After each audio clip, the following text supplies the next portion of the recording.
Magandang hapon sa ating lahat. Narito ang update ukol sa mini-monitor natin na si Super Typhoon Uwan. Patuloy pa rin itong nananalasa for most areas of Bicol region.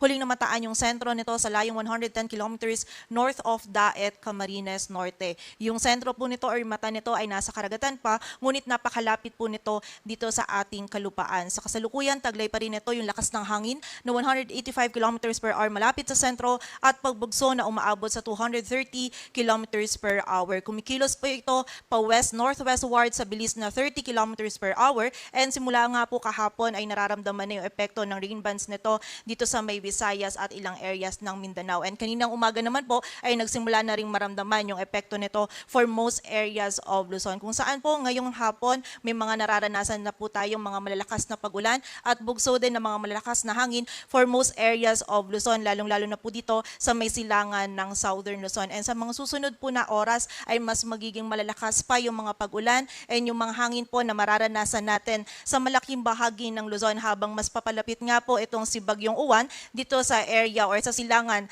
ng Central Luzon. Kaya naman po manatiling alerto po para sa ating mga kababayan. Mostly sana po nakapaghanda tayo and doble ingat pa rin sa magiging impact po nito ni Bagyong Uwan dito sa ating kalupaan.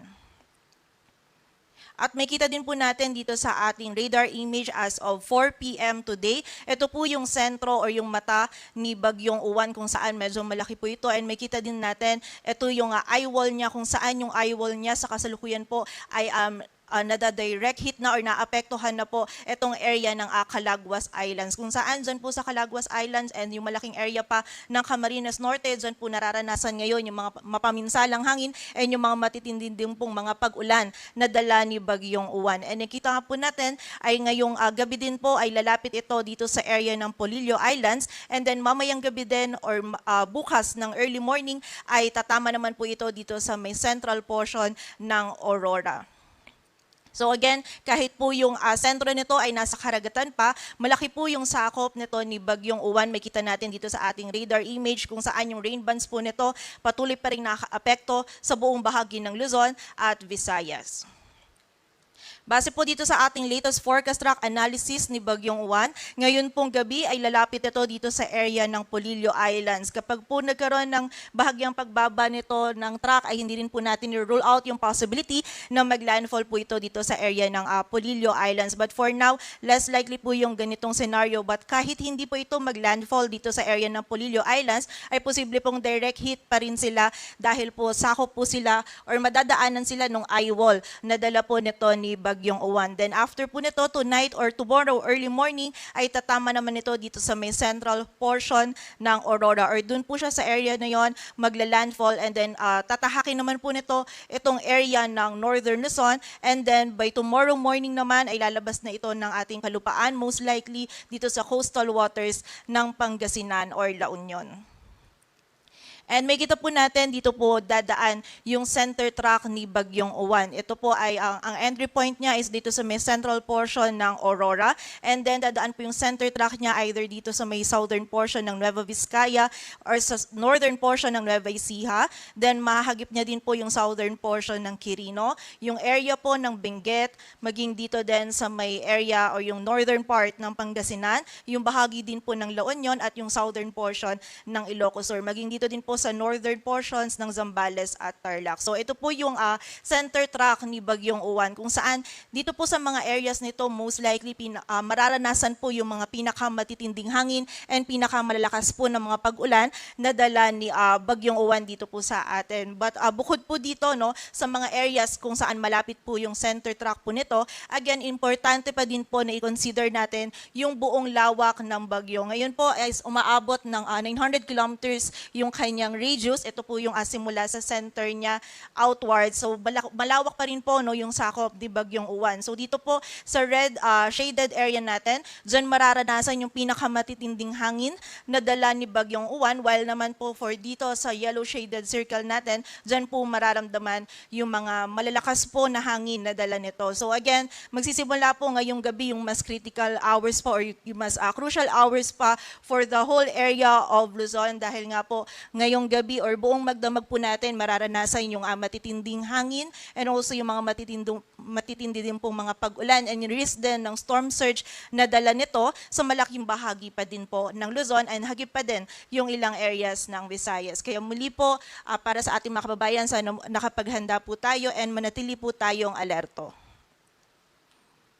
And sa kasalukuyan po yung wind signal number 5 natin ay nakataas sa southern portion ng Quirino, southeastern portion ng Nueva Vizcaya, northeastern portion ng Nueva Ecija, central portion ng Aurora, Polillo Islands, northern portion ng Camarines Norte including Calaguas Islands. Samantala, wind signal number 4 naman sa southern portion ng Isabela, rest of Quirino, rest of Nueva Vizcaya, southern portion ng Ifugao, Mountain Province or southern portion ng Mountain Province, southern portion ng Ifugao, sa area din po ng Benguet, southern portion ng Ilocos Sur, sa bahagi din po ng La Union, Pangasinan, rest of Aurora, rest of Nueva Ecija, northernmost portion ng Zambales, northeastern portion ng Tarlac, easternmost portion ng Pampanga, eastern portion ng Bulacan, maging sa northern portion ng Rizal, sa northern and eastern portions ng Quezon, rest of Camarines Norte, northern portion of Camarines Sur, and northern portion ng Catanduanes. Samantala, wind signal number 3 naman sa southern portion ng mainland Cagayan,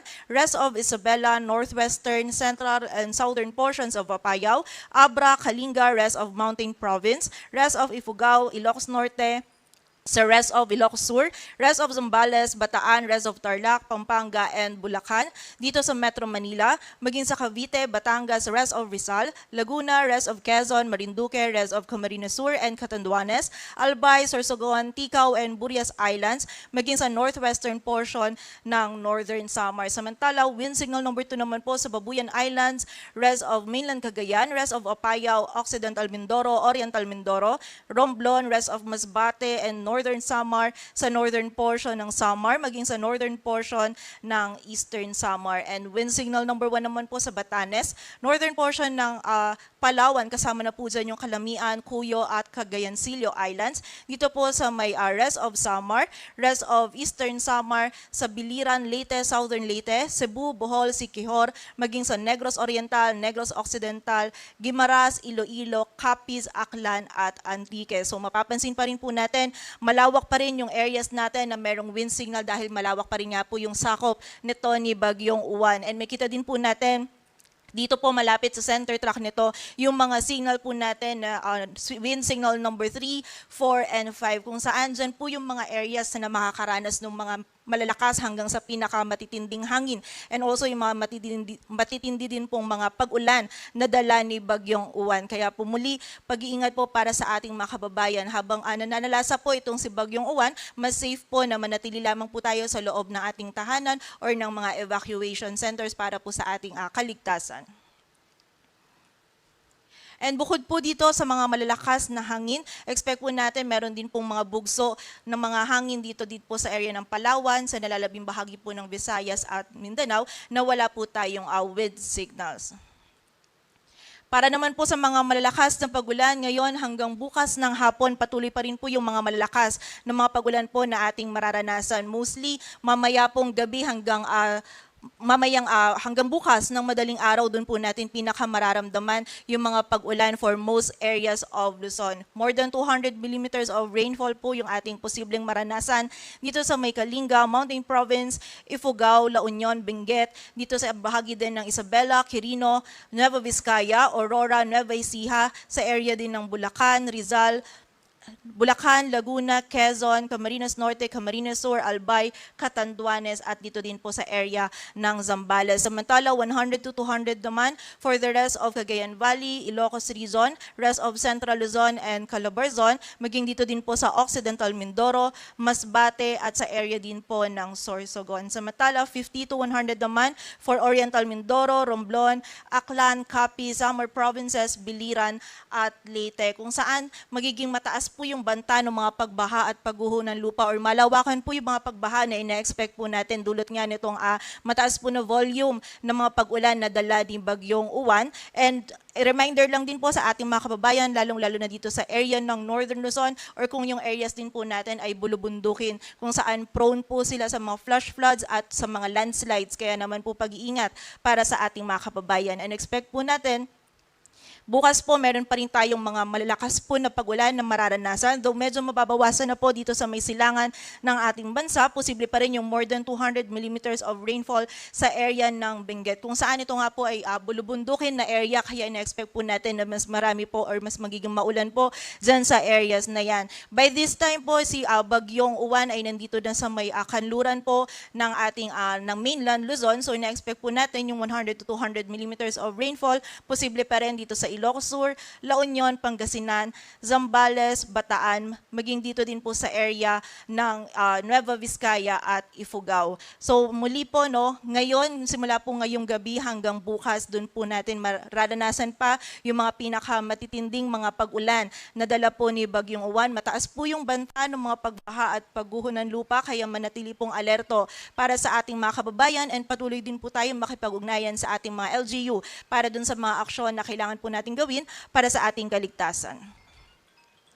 Samantala, bukod po dito, meron pa rin tayong high risk ng storm surge, kung saan nakita nga po natin, no, more than 3 meters yung possible storm surge height po natin for coastal areas po dito ng Ilocos region, maging ng Cagayan Valley, maging dito din po sa area ng Bicol region at dito din sa may area ng Aurora at Quezon. Samantala, posible din po yung 2.1 to 3 meters sa area ng Bataan, Cavite, Marinduque, Masbate, Northern Samar, Pampanga, Sorsogon at Batangas. And 1 to 2 meters naman for the area of Bataan, Bulacan, Cavite, Metro Manila, Pampanga, Dinagat Islands, Surigao del Norte, Eastern Samar, Antique, Palawan, Occidental Mindoro, Guimaras, Negros Occidental, Zamboanga del Sur at sa bahagi din po ng Zamboanga del Norte. Kung saan kapag meron nga po tayong risk ng storm surge, no, nakita po natin or bawal po yung kahit anong marine activities, wag po muna tayong lumangoy, mangisda or maglakbay dagat.